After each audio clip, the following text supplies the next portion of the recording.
예배도 오전에 이어지는 내용입니다. 하나님이 이스라엘 민족에게 복과 저주를 행위 언약으로 주십니다. 하나님의 말씀 곧 계명과 율례와 규례와 법도대로 행하면 복을 줄 것이요 행하지 아니하면 저주가 임할 것이다. 그런 내용입니다. 이어지는 내용을 기억하기 위해서 28장 45절 봅니다. 신명기서입니다. 신명기서 28장 45절. 내가 내 하나님 여호와의 말씀을 청종하지 아니하고 내게 명령하신 그의 명령과 규례를 지키지 아니하므로 이 모든 저주가 내게 와서 너를 따르고 내게 이르러 마침내 너를 멸하리니 이 모든 저주가 너와 내 자손에게 영원히 있어서 표징과 훈계가 되리라. 내가 모든 것이 풍족하여도 기쁨과 즐거운 마음으로 내 하나님 여호와를 섬기지 아니함으로 말미암아 내가 줄이고 목마르고 헐벗고 모든 것이 부족한 중에서 여호와께서 보내사 너를 치게 하실 적군을 섬기게 될 것이니 그가 철멍에를 내 목에 메워 마침내 너를 멸할 것이라. 자, 복과 저주 중에 하나님의 말씀대로 행하지 아니하면 풍족한 게 있어도 그걸 감사치 아니하고 하나님을 멀리하고 불신하다가 저주를 받아서 적군에게 포로될 것이다. 이렇게 예언을 하는 거예요. 지금 명령대로 행하면 복을 받아서 평안을 누리지만 하나님의 말씀을 순종하지 아니하면 저주를 받아서 이제 압제를 당하고 포로로 잡혀가게 되는데 포로로 잡아가는 대상을 예언합니다. 28장 49절에 한번 보세요. 야, 누가 와서 포로를 잡아갈까? 곧 여호와께서 멀리 땅 끝에서 한 민족을 독수리가 날아오는 것 같이 너를 치러 오게 하시리니 이는 내가 그 언어를 알지 못하는 민족이요 그 용모가 흉악한 민족이라 노인을 살피지 아니하며 유아를 불쌍히 여기지 아니하며 내 가축의 새끼와 내 토지의 소산을 먹어 마침내 너를 멸망시키며 또 곡식이나 포도주나 기름이나 소의 새끼나 양의 새끼를 너를 위하여 남기지 아니하고 마침내 너를 멸절시키리라. 자, 이스라엘 민족이 가나안 땅에 아직 들어가기도 전이에요.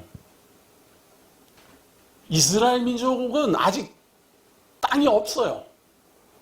국가를 세울 수 있는 여건이 안 돼요.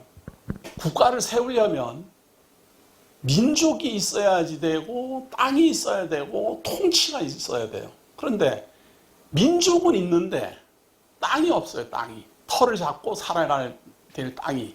그런데 하나님이 그 땅을 이제 가나안 땅으로 주시기로 아브라함 때부터 벌써 약속했기 때문에 그 땅을 이제 차지하게 될 겁니다. 깨끗하게 정돈해서 차지하게 될 것이고 하나님의 율례와 규례와 법도대로 행하는 이스라엘 민족이기 때문에 깨끗한 민족이 살게 될 것입니다. 당연히 깨끗한 의로운 왕이 세워질 것입니다. 하나님은 이걸 다 해주실 겁니다. 약속을 했으니까. 죄를 범하든지 말든지 일단은 하나님이 약속한 가나안 땅 이루어 주실 것이고 민족을 번성하게 할 것이고 통치자를 세워줄 것입니다. 이제 공은 이스라엘 민족에게 던져졌습니다. 하나님은 하나님 약속대로 다 이루어주시는데 하나님의 백성들은 하나님에게 서약한 대로 행할까? 행하지 않으면 이런 저주를 받는데 나라가 패망하고 포로로 잡혀가고 그런데 포로로 잡아갈 민족들이 이방 민족이라는 거예요. 멀리서부터 오고 언어도 다르고 그런 자들이 와서 너희들을 포로 잡아갈 것이다. 이쯤에서 우리는 생각해 보셔야 됩니다. 우리는 성경을 하나님의 말씀을 순종하기 위해서 하나님이 뭐라고 명령했나? 그걸 배우려고 성경을 보는 게 아니에요. 우리 성도님들이 크게 착각하는 게 그겁니다. 성경을 자꾸 읽으라 그러면 목사님들이 꼭 하는 말이 순종이 제사보다 낫다 그래갖고 하나님의 말씀을 순종하기 위하여 자꾸 보라는 거거든요. 그런데 솔직한 눈으로 보면 순종할 수 없다는 걸 누구나 알 수 있어요.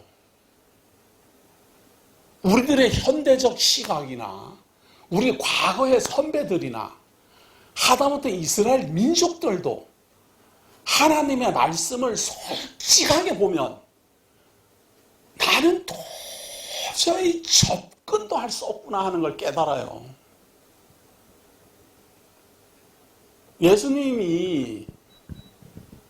예수님이 직접 하신 말씀 중에 가장 대표적인 행위 언약이 무엇인가 하면 산상수훈이거든요.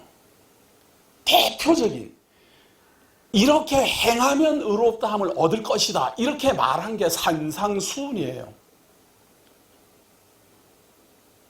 그래서 우리 대한민국의 보수 교단은 전부 다 산상수훈을 기독교 윤리의 기준으로 봅니다. 그런데 그 산상수훈이 시작하면서부터 예수님이 그래요. 1.1핵이라도 떨어뜨리고 가르치는 자는 다 저주를 받을 것이다. 그래요. 뭔 말인가 하면 한 가지 조항이라도 어기고 가르치면 안 된다는 거예요. 행하려면 다 행하라. 이렇게 시작하잖아요. 그리고 예수님이 나는 율법을 폐하려고 온 것이 아니라 완전케 하려 함이라. 율법을 완전하게 한다. 그거예요. 율법이 완전하게 한다는 말은 지금까지 율법이 완전하지 않다 그 말이잖아요. 율법의 완전은 무엇일까? 율법의 완성. 대부분 이렇게 말하면 율법의 완성은 사랑이죠. 물론 성경이 그렇게 말하니까 그렇게 답변을 해요. 그런데 그 사랑의 실체가 무엇이냐 그 말이에요. 율법은 행하라, 행하라, 행하라. 이걸 행하면 복을 받고 이걸 행하지 못하면 저주를 받을 것이다. 그러잖아요. 이것에 대한 완성이 무엇입니까? 행해서 복을 받든지 행하지 못해서 저주를 받든지 이렇게 율법은 진행이 계속 되는 거예요. 그 끝이 무엇이냐 그 말이에요. 그 율법을 완전히 끝낼 수 있는 방법이 무엇이냐 그러면 완전히 끝내야지 되잖아요. 완전히 어떻게 끝내요? 말씀하신 대로 완전히 행하면 끝난다 그 말이에요. 저주는 왜 임하는 겁니까? 행하지 않으니까 저주가 임하는 거 아니에요. 왜 저주가 임합니까? 행하라고. 하나님의 말씀을 행하면 복을 받고 하나님의 말씀을 행하지 못하면 저주를 받는데 저주가 임해요. 아, 그러면 하나님의 말씀을 행하라는 뜻이구나. 그래서 하나님의 말씀대로 율법대로 다 행하면 완전해지는데 한 가지만 행하는 게 아니라 율법의 모든 것을 다 행해야 돼요. 한 가지라도 어기면 안 돼요. 한 가지라도. 그래서 예수님이 약속을 할 때 내가 율법을 완전케 하려 함이로라 이 말은 율법의 모든 요구를 내가 다 순종하겠다 그 말이에요. 사람은 못했지만 나는 다 하겠다 그 말이에요. 바꿔 말하면 지금 우리가 신명기를 보고 있는데 이 하나님이 내려주시는 복과 저주 가운데 우리들은 하나님의 말씀을 어김으로 말미암아 이스라엘 민족으로부터 시작해서 모든 사람이 심판을 받고 저주를 받고 죄 가운데 있는데 그래서 우리는 다 아무도 복을 받을 수가 없는 그런 존재들이에요. 그래서 우리를 대신하여 우리가 행해야 될 율법의 모든 요구 조건을 예수 그리스도가 제물까지 되어서 희생제물로까지 죽으면서 이걸 다 이루었다 그 말이에요. 그래서 길이 딱 하나만 열린 거예요. 구원의 길은 예수 그리스도가 낸 구원의 길 딱 하나만 열린 거예요. 수많은 사람들이 만약에 하나님의 말씀대로 그 율법을 다 지켜 준행함으로 말미암아 율법을 완전하게 했다면 2명이 그렇게 했다면 길이 2개일 거예요. 그런데 그 하나님의 말씀대로 다 행해서 복을 받은 자는 오직 예수 그리스도 한 분뿐이기 때문에 길이 딱 1개인 거예요. 그 길 외에는 다 실패자의 길이에요. 그리고 예수님이 예언을 해요. 내가 이제 율법을 완전케 하려 함이로라 그러면서 산상수훈을 통해서 무엇을 완전케 할 건지를 쫙 설명해 가잖아요. 7장 마지막까지. 예수님이 행하겠다고 설명을 하는 건데 그걸 보고 기독교 교인들에게 행하라고 목사님께서 말씀을 하시면 지도 못하면서 그게 말이 되는 소리냐 그 말이에요. 목사님도 하나님의 말씀대로 거룩한 백성처럼 거룩한 하나님의 말씀을 지켜서 준행하지 못하니까 예수 믿어 구원에 이르고자 목회자가 됐잖아요. 저도 그런 사람이에요. 저도 하나님의 계명대로 말씀대로만 지켜 준행할 수 있기만 한다면야 예수 안 믿고 그거 열심히 지켜 준행함으로 예수님도 하나님의 아들이고 나도 하나님의 아들이 되고 싶어요. 동등하게. 근데 저는 일찌감치 알았어요. 택도 없다는 걸. 일찍부터 알아버렸어요. 완전 포기했고 완전 좌절했고 모든 성경 교사들이 이상하게 보였고 도대체 성경을 읽어보고 저런 말을 하는지를 내가 모르겠더라. 근데 뭐 몇 장을 계속 읽으면서 하니까 읽는 건 분명히 읽는 것 같은데 정말 제가 보는 성경하고 다른 거예요. 정말 다른 거예요. 왜 그럴까 말이에요. 왜? 오리를 가고자 하면 심리를 가고 겉옷을 달라 그러면 속옷까지 주고 자기네들도 못하면서 하는 척이나 하라는 거예요. 하는 척이나. 결국 내가 계속 물어보면은 하는 척이라도 하라는 거예요. 못하면 어떻게 됩니까? 하는 데까지는 내가 하고 못하는 거는 하나님이 책임져 준대요. 예수 그리스도의 사랑이 하는 데까지는 내가 하고 못하는 걸 예수 그리스도가 해준대요. 그게 지금 모든 기독교 성도들이 생각하는 겁니다. 행하는 데까지는 내가 행하고 나머지는 예수 그리스도의 은혜로 구원에 이른다. 수많은 법 조항 중에서 지켜서 준행할 만한 거는 몇 가지는 준행하고 내가 어기는 거 몇 가지는 예수 그리스도의 은혜로 구원을 얻는다. 이것을 신인 협력이라고 해요. 하나님과 사람이 협력해서 구원에 이른다. 이것이 대한민국 기독교 정신의 거의 99%예요.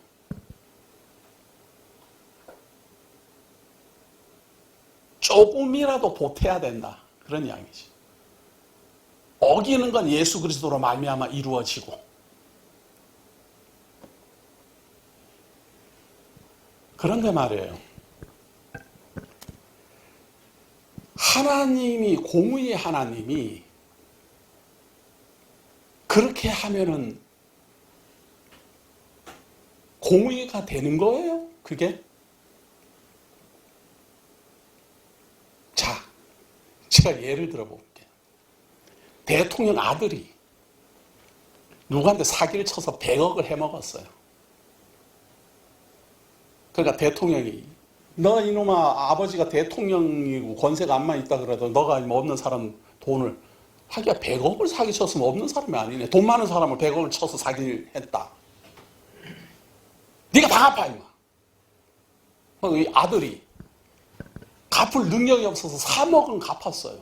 그리고 나머지는 97억을 대통령이 갚아줬어요. 그래서 사면시켰어요. 어떻게 될 것 같아요? 예? 어떻게 됐을 것 같아요? 어떻게? 대통령 하야해야 돼요. 그래 하면 대통령 하야해야 돼요. 예?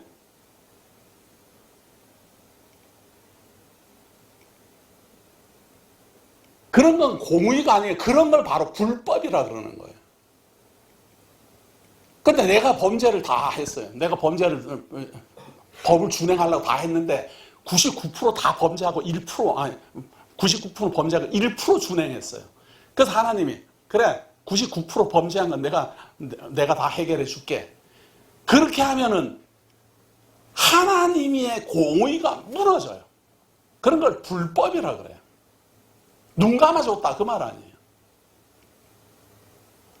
하나님의 공의는 100% 행하든가 100% 심판받든가 이렇게 되는 것이지, 거기서 일부는 네가 하고 일부는 내가 해줄게, 그런 건 뇌물이나 받고 하는 저런 정치인들이나 하는 짓이에요. 하나님이 그런 분 아니에요. 재판장이 돈을 받고 법을 굽히는 거예요, 그런 건. 근데 어떻게 우리 대한민국 기독교인들이 그런 생각을 할까?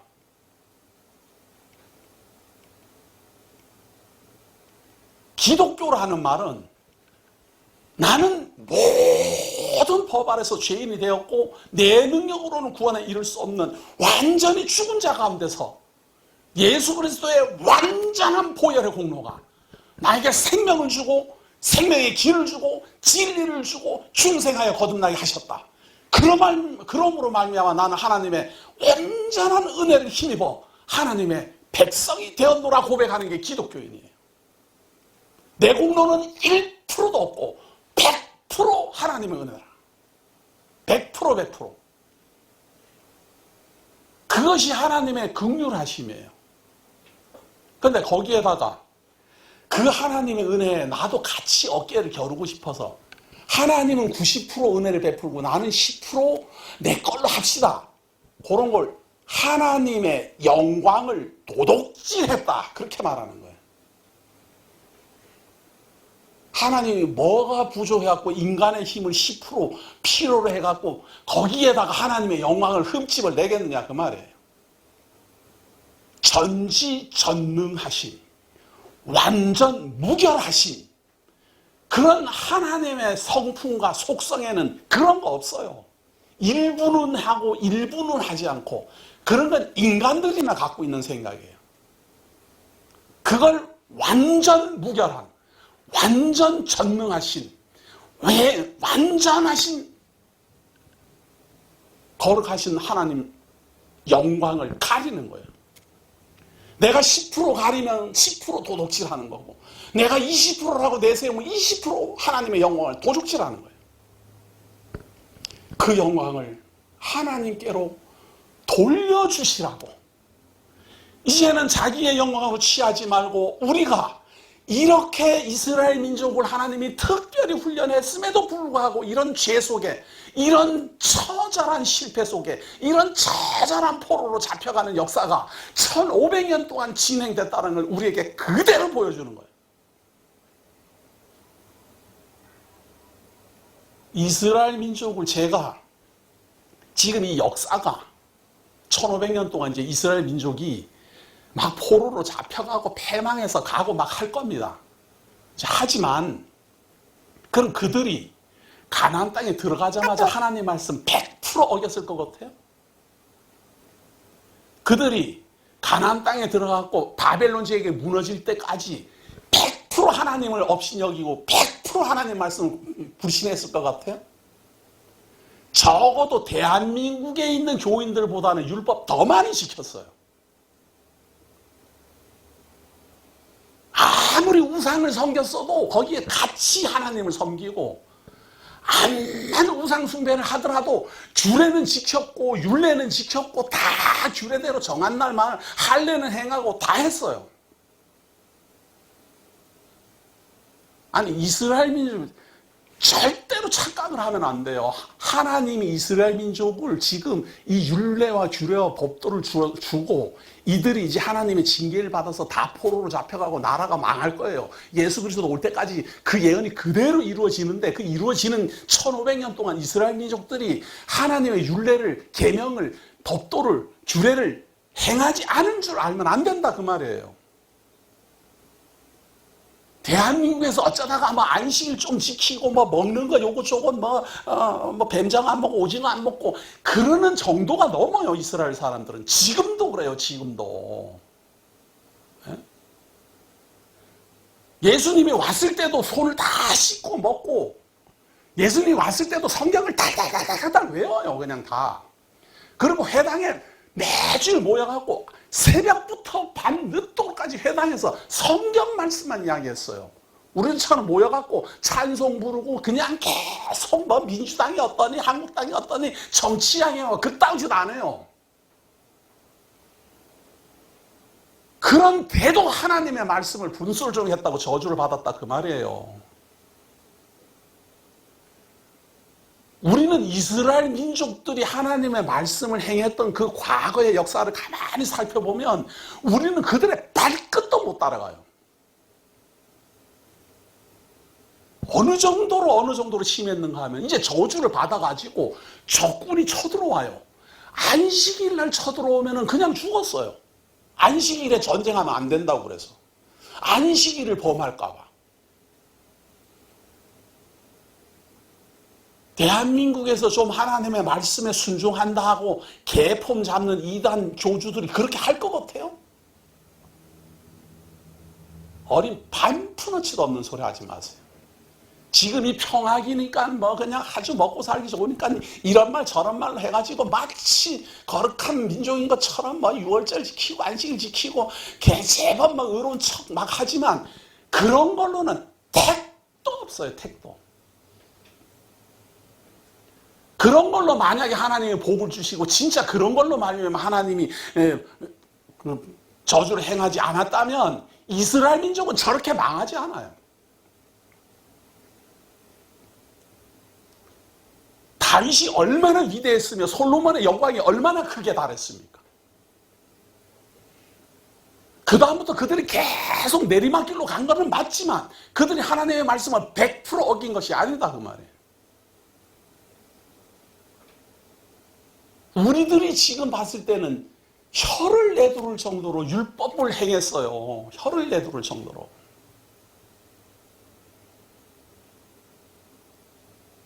우리 주 예수 그리스도가 출생했을 때 말이에요. 나사렛이라는 동네에서 베들레헴까지는 250리예요. 250리 길을 배가 이렇게 부른 마리아를 노새다 태우고 요셉이 베들레헴에 출생신고하러 왔어요. 그냥 요셉이 오기만 하면 돼요. 자기 혼자 가가지고 그냥 출생신고 하면 돼요. 그런데 왜 데리고 갔을까? 규례가 남자아이가 태어나면 33일 만에 성전에 가서 제사를 지내야 돼요. 예수님이 태어날 때 그렇게 태어났다니까요. 그만큼 그들은 철저했어요. 지금 대한민국 남자가 기독교인이 하나님 말씀대로 살고 자녀의 복을 위해서 새벽마다 가서 기도하고 11조 칼같이 내고 안식일 철저히 지키는 사람이 아들 태어난다고 33일 만에 제사 지내려고 가는 사람이 있어요? 그런데도 로마 제국의 식민지였어요. 로마 제국에게 나라는 패망해 있었다 그 말이에요. 뭘 말하고자 하는가?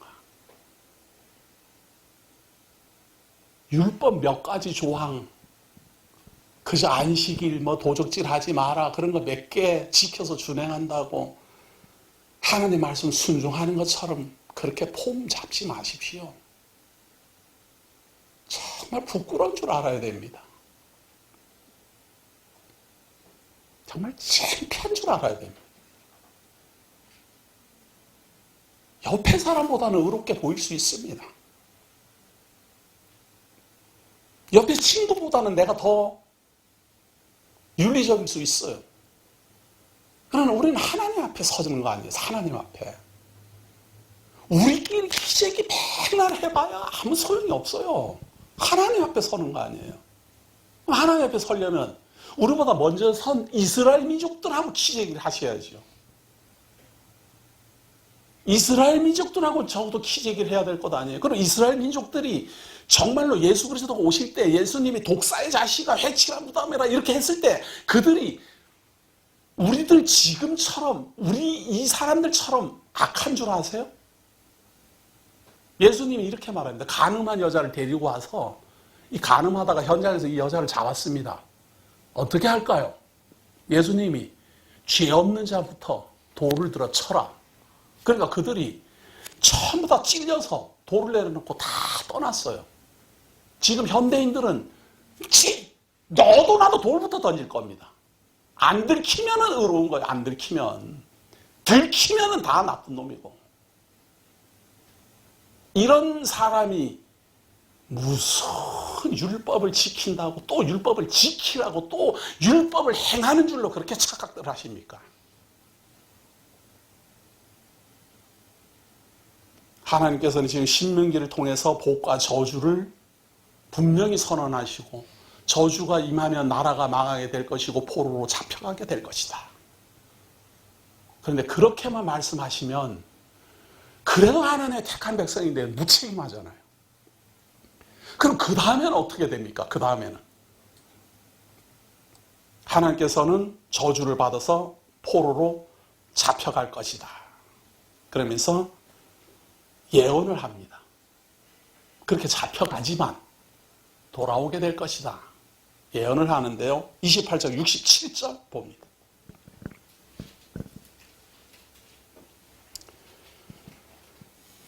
신명기서 28장 67절입니다. 내 마음의 두려움과 눈이 보는 것으로 말미암아 아침에는 이르기를 아하 저녁이 되었으면 좋겠다 할 것이요 저녁에는 이르기를 아하 아침이 되었으면 좋겠다 하리라. 여호와께서 너를 배에 싣고 전에 내게 말씀하여 이르시기를 내가 다시는 그 길을 보지 아니라 하시던 그 길로 너를 애굽으로 끌어가실 것이라. 거기서 너희가 너희 몸을 적군에게 남녀 종으로 팔려 하나 너희를 살 자가 없으리라. 여기가 완전히 저주의 끝이에요. 이 앞에는 자기 아이까지 잡아먹어요. 이 앞 예언이 되어 있기를 막 애워싸고 포로로 잡혀갖고 자기가 낳은 아들을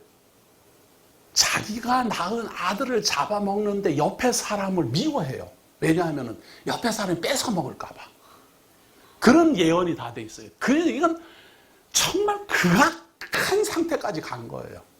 그때가 오거든. 그렇게 해서 이제 포로로 잡혀갔는데 노예로 팔려갈래도 살 사람이 없어요. 노예를 사갈 때요. 아무나 노예라고 사가지 않아요. 건강하고 쓸만한 사람을 골라서 사가지. 아니 비루 먹은 사람처럼 몰라가면 비짝 말라가고 곧 병들어가고 다 죽어가는 사람 누가 노예로 사가요? 그러니까 그만큼 극악한 저주 상태로 가서 몸을 팔라고 해도 사가는 사람이 없어요. 그 지경이 되면은 30장 1절 지금 예언을 미리 하는 거예요. 신명기서 30장 1절 보시면 내가 내게 진술한 모든 복과 저주가 내게 임함으로 내가 내 하나님 여호와로부터 쫓겨간 모든 나라 가운데서 이 일이 마음에서 기억나거든. 이제 다 저주가 임해갖고 각 나라에 다 이제 흩어졌어요. 나거든. 그때 가갖고 이제 기억이 난 거예요. 하나님이 미리 예언했는데, 미리 말씀하셨는데, 이렇게 기억이 나거든.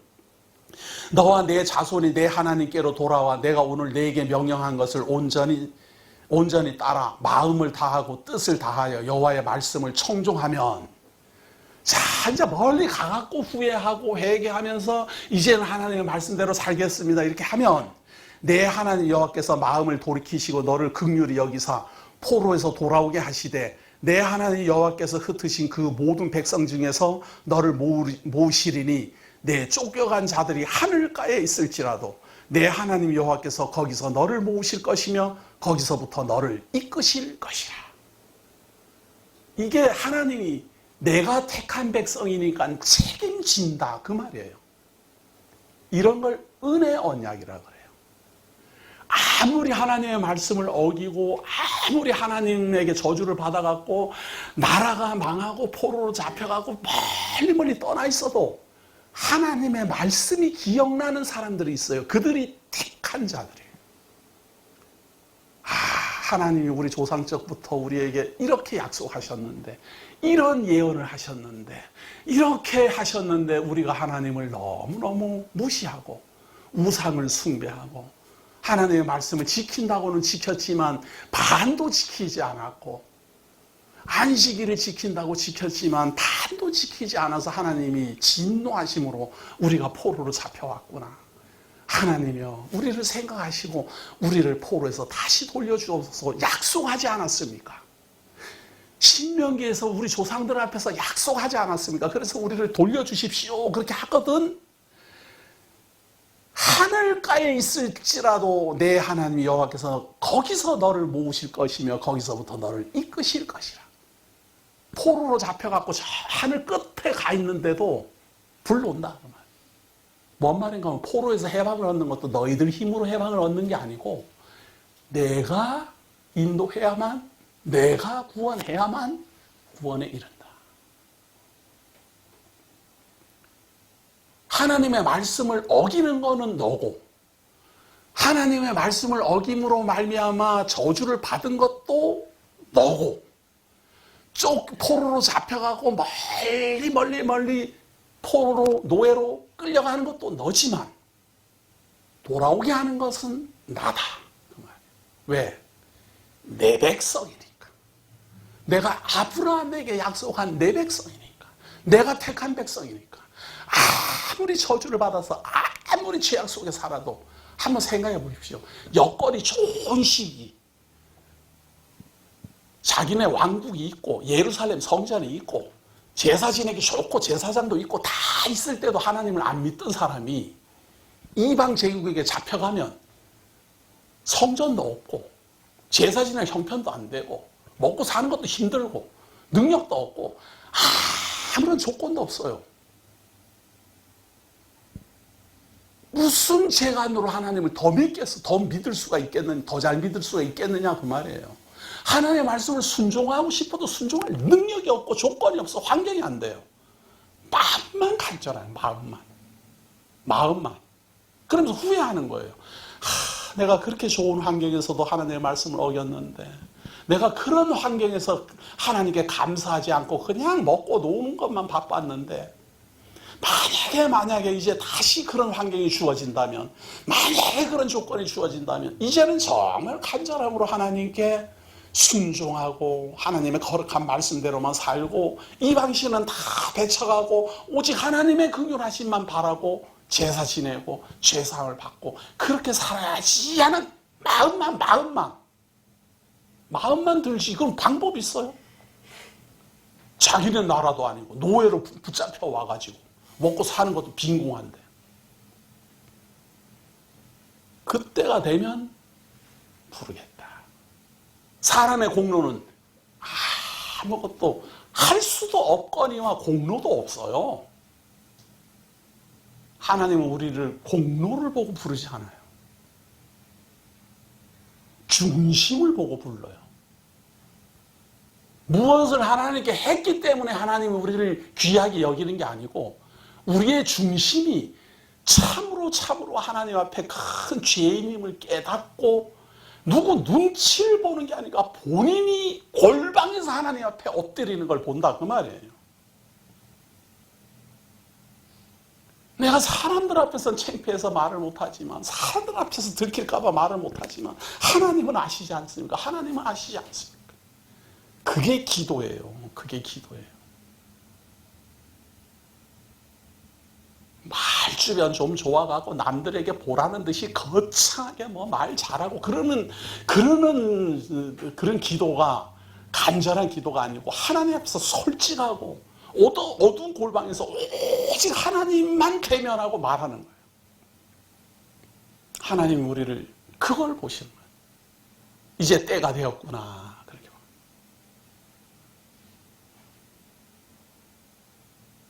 그런데 이스라엘 민족에게는 이렇게 포로에서 돌아오게 할 것을 약속을 했어요.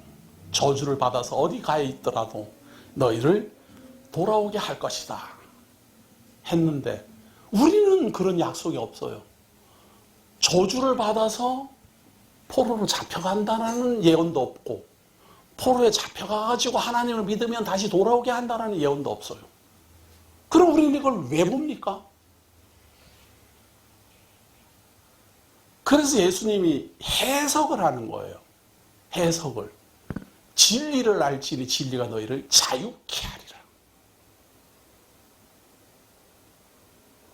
그 이스라엘 지도자들이 우리가 남의 종이 된 적이 없는데 뭘 자유를 얻으라는 말이야. 그러니까 예수님이 죄의 종은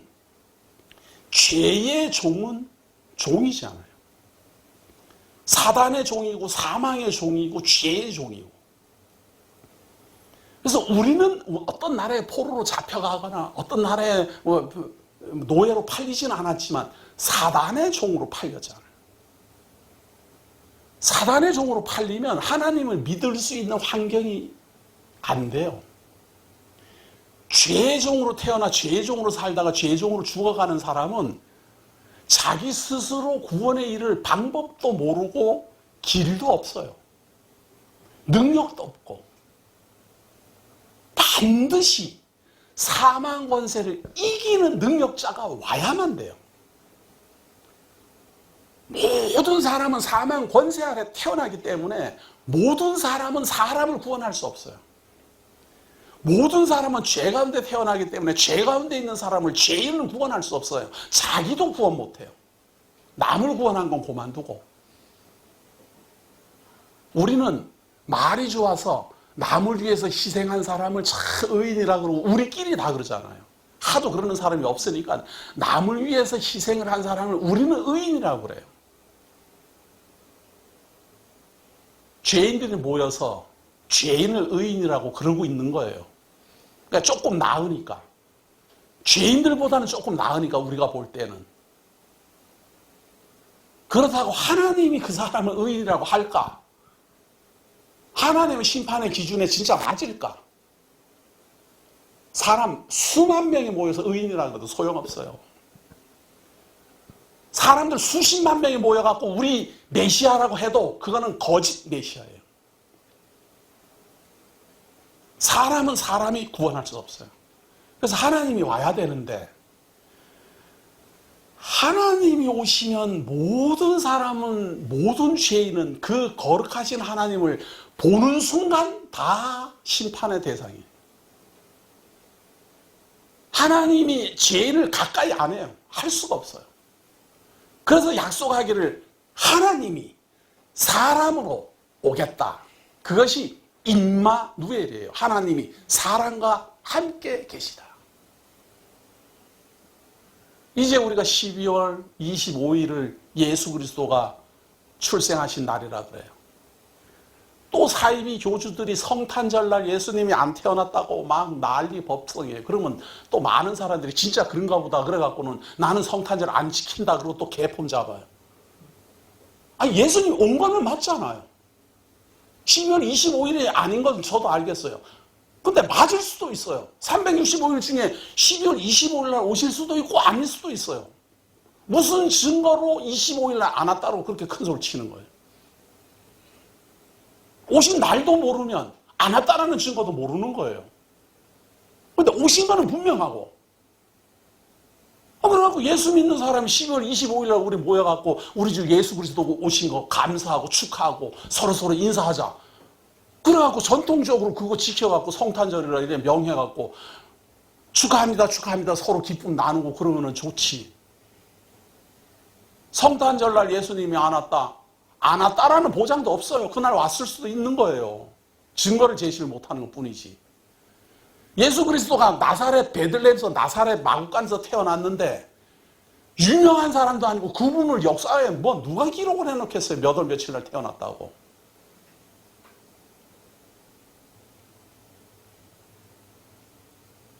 우리 사람들도 말이에요. 전에는 제가 몰랐는데 어릴 때는 생일날 꼭 챙기잖아요. 근데 연세가 좀 드시니까 어떻게 하는가 하면 생일날이 아직 안 왔어요. 근데 미리 몇 월 며칠 날 우리 형제들 다 날짜 맞춰서 그날 생일하기로 하자고 그러고 다 모여서 생일하더만요.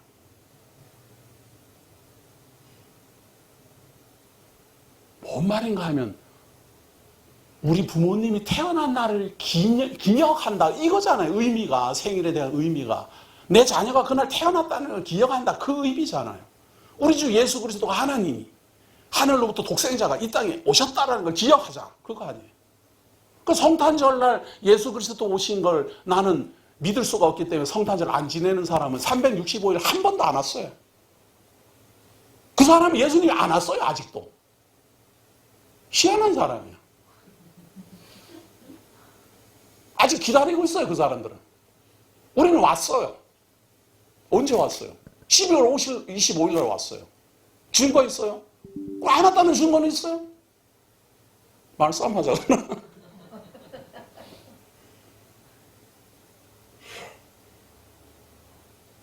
그런 어린애 같은 생각하지 마시고, 우리는 지금 죄에 팔린 종이에요. 우리 힘으로는 절대로 구원에 이를 수가 없어요. 근데 하늘가에 있을지라도 창세전에 그리스도 안에서 택한 하나님의 성도들을 불러 거룩하고 흠없게 하셔야 되는 그 책임이 하나님께 있다고 말이에요.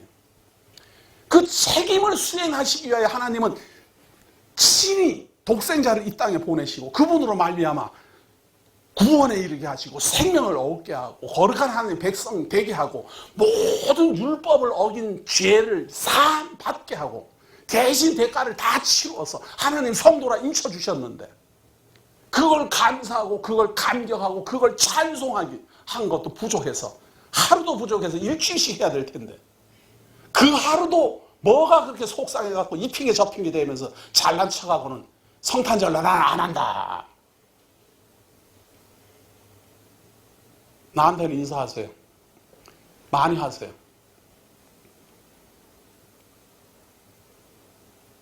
이건 상관없는 이야기지만 사도신경 안 하는 사람들도 나는 이상하게 생각하는 거예요. 사도신경은 기도문이거든, 기도. 아니, 사도신경만큼 기도 잘할 자신이 있어요. 그건 성경 아닌 거 맞아요. 사도들의 신앙 고백이라 그거 아니에요. 사도들이 안 했을 수도 있어요. 근데 신앙 고백, 그냥 기도문이에요, 기도문. 근데 저는 아무리 읽어봐도 그것처럼 기도를 잘하기가 힘들겠어요, 저는.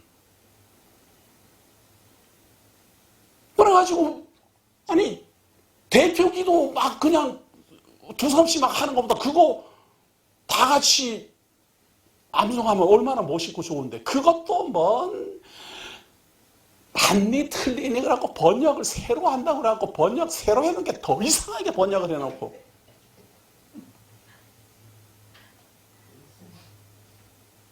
그런 거는 개혁하는 게 아니에요. 그런 걸 개혁하지 마시고 뭘 개혁해야 되는가? 우리는 말이에요. 하나님을 순종하느냐 안 하느냐 이렇게 중간에 있는 게 아니고 이미 하나님의 말씀을 불순종함으로 죄 가운데 태어나서 죄 가운데 떨어져 있어요. 우리는 이제 순종하느냐 안 하느냐는 이런 자격이 없어요. 이미 불합격이에요. 자기 이제 지옥으로 이제 이미 갈 거예요. 완전히 끝나버렸어요. 희망이 전혀 없다니까요. 가나안 땅에 들어가기 직전에 있는 이스라엘 민족이나 희망이 있어요. 복을 받으려면 순종하면 되고, 순종하지 아니하면 저주를 받는다라는 이런 기로에 있지만, 우리는 이미 태어나면서부터 하나님은 전혀 모르는 이방 민족에다가 약속도 없고, 그리고 죄 중에 태어났고 율법이라고는 하나도 몰라요. 구원을 얻을 방법이 율법을 지켜서 구원에 이르는 게 아니라 하나님이 그 율법 아래 모든 죄인된 사람을, 이스라엘 민족을 비롯하여 전부 다 하나님이 보내신 메시아로 구원을 하시는 그 구원의 반열에 우리도 동참해서 구원에 이르는 거예요.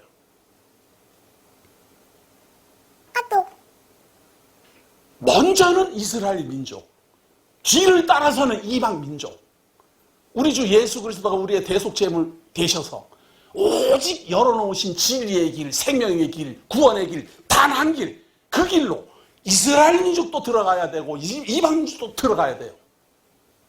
딱 한 길밖에 없어요. 개혁하려면 그런 걸 하세요.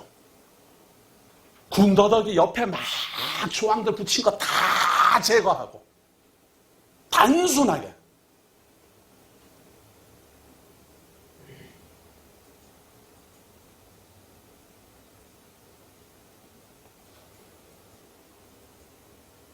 30장 5절 하나님은 약속을 합니다.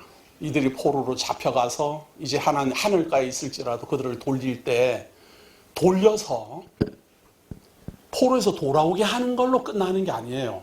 중요한 약속을 합니다. 30장 5절 한번 보세요. 내 하나님 여호와께서 너를 내 조상들이 차지한 땅으로 돌아오게 하사. 일단은 이제 포로에 잡혀가도 하나님이 돌아오게 한다 그 말이에요. 하나님의 말씀이 기억나고 하나님의 하나님을 다시 경외할 마음이 생기거든. 그때쯤 돼서, 그러니까 오랜 세월이 필요한 거지요. 장대에 이루어지는 게 아니라 세월이 오래 걸리는 거예요. 내게 다시 그것을 차지하게 하실 것이며 여호와께서 또 내게 선을 행하사 너를 내 조상들보다 더 번성하게 하실 것이며 다시 돌아와서는 더 번성하게 한대요. 다시 이스라엘 땅으로 돌아와서는 다시 번성하는데 내 하나님 여호와께서 내 마음과 내 자손의 마음, 이스라엘 민족의 마음과 내 자손의 마음에 할례를 베푸사.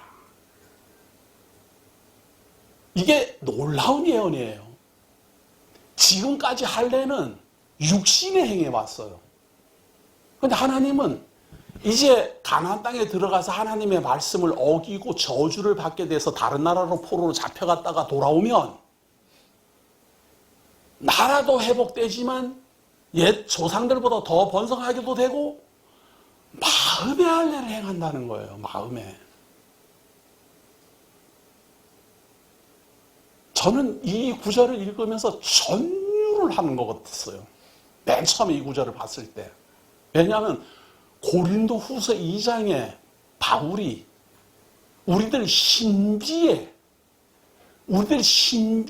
영으로 새긴다. 이런 말을. 신비가 마음이거든요. 마음의 비서. 우리 마음에다가 하나님이 영으로 말씀을 새긴다는 거예요. 그걸 무려 1500년 전에 신명기를 통해서 하나님이 미리 예언을 했더라니까요. 내 마음과 내 조상의 마음에 할례를 베푸사 너로 마음을 다하며 뜻을 다하며 내 하나님 여호와를 사랑하게 하사. 사랑하라는 게 아니고 사랑하게 해요. 하나님이. 너로 생명을 얻게 해요. 생명을 얻어라. 하나님을 사랑하라 이 말이 아니고 사랑하게 하고 생명을 얻게 하고 내 하나님 여호와께서 내 적군과 너를 미워하고 핍박하던 자에게 이 모든 저주를 내리게 하시리니 너는 돌아와 다시 여호와의 말씀을 청종하고 내가 오늘 내게 명령하는 그 모든 명령을 행할 것이라. 다 포로로 다 잡혀갔다가 돌아오면은 이제 하나님의 말씀을 다 지켜 준행하게 될 것이다. 회복을 선언했어요. 언제 돌아옵니까? 우리 주 예수 그리스도 출현하기 전에는 말이에요. 바벨론에 무너집니다. 그 다음에 70년 만에 돌아와요. 돌아와가지고 명맥만 유지하고 있지만 계속 페르시아의 포로예요. 페르시아의 식민지예요. 그 다음에 헬라 제국의 식민지. 그 다음에 로마 제국의 식민지예요. 바로 이 로마 제국의 식민지 시대에 예수 그리스도가 출현합니다. 그로 말미암아 죄의 종에서 해방을 얻고 그로 말미암아 죄 사함을 입고 그로 말미암아 마음의 신비에 하나님의 말씀이 새겨지고 그로 말미암아 성령으로 중생하여 거듭나게 되고 그로 말미암아 하나님의 성도라 거룩한 백성이라 칭함을 얻게 되고 그분은 우리의 머리가 되고 그분을 믿는 모든 하나님의 성도는 지체가 되어 내가 하나님의 말씀을 순종하는 게 아니라 머리가 되신 우리 주 예수 그리스도가 하나님의 모든 말씀을 순종함으로 우리는 같은 지체로서 한 몸을 이루어서 음부의 권세가 이기지 못하는 교회의 성도로서 하나님 나라의 시민이요 권속으로서 하나님의 말씀을 순종하고 있더라 그 말이에요. 내가 하는 것이 아니라 우리 주 예수 그리스도 안에서 하나님의 모든 말씀을 이미 순종하고 있더라. 오늘날 이 세상을 살아가는 이 어렵지만 혼탁한 진리가 무엇인지 구분도 못하는 좌인지 우인지 율법을 지켜야 되는지 말아야 되는지도 구분 못하는 우리 주 예수 그리스도가 과연 우리하고 어떤 관계가 있는지도 구분 못하는 우리가 얼마나 귀한 창세전에 그리스도 안에서 예정된 거룩하고 흠이 없이 만들어질 하나님의 아들 될 존재인지도 아직도 모르는 하나님의 성도들 오늘 이 말씀을 통해서 다시 한번 자신을 돌아보고 골방에 무릎 꿇고 하나님 앞에 참으로 내가 나의 능력으로서는 벗어날 수 없는 사망의 아골골짜기에 있음을 고백하여 하늘로부터 주시는 성령의 감동이 신비에 새겨지시기를 예수 그리스도 이름으로 기원합니다. 하나님 우리를 사랑하셔서 이스라엘 백성들도 지키지 못하고 순종하지 못하고 저주를 받아 포로 잡히고 하늘가에 있을지라도 하나님이 회복시켜 주시라는 예언을 따라 우리 주 예수 그리스도로 말미암아 죄의 종에서 노예에서 구원함에 이르게 하시고 사망 권세를 벗어나 죄사함을 받게 하시고 중생하여 거듭나 하나님 나라의 시민이요 권속 삼아주신 하나님의 은혜를 감사드립니다. 하나님께서 이스라엘 민족들에게 약속하신 대로 우리 주 예수 그리스도를 임마누엘 하게 하시고 이 땅에 태어나게 하시고 그분으로 말미암아 이방인이나 유대인이나 그분으로 말미암아 이스라엘 백성이나 이방 민족이나 다 같이 이 생명의 길로 들어서게 하시고 예수만 그리스도로 믿게 하시고 그분으로 말미암아 영원한 생명 얻게 하셨으니 고맙습니다. 다가오는 세대마다 지나간 세대마다 하나님의 이 놀라우신 지혜와 이 섭리를 증거하게 하시고 듣는 사람마다 하나님 앞에 다시 무릎 꿇어 모든 영광 하나님께 돌려드리고 모든 하나님의 은혜를 받아 하나님의 백성으로 성도로서 감격하며 이 세상 살아가도록 인도하여 주옵소서. 예수님 이름으로 기도드립니다.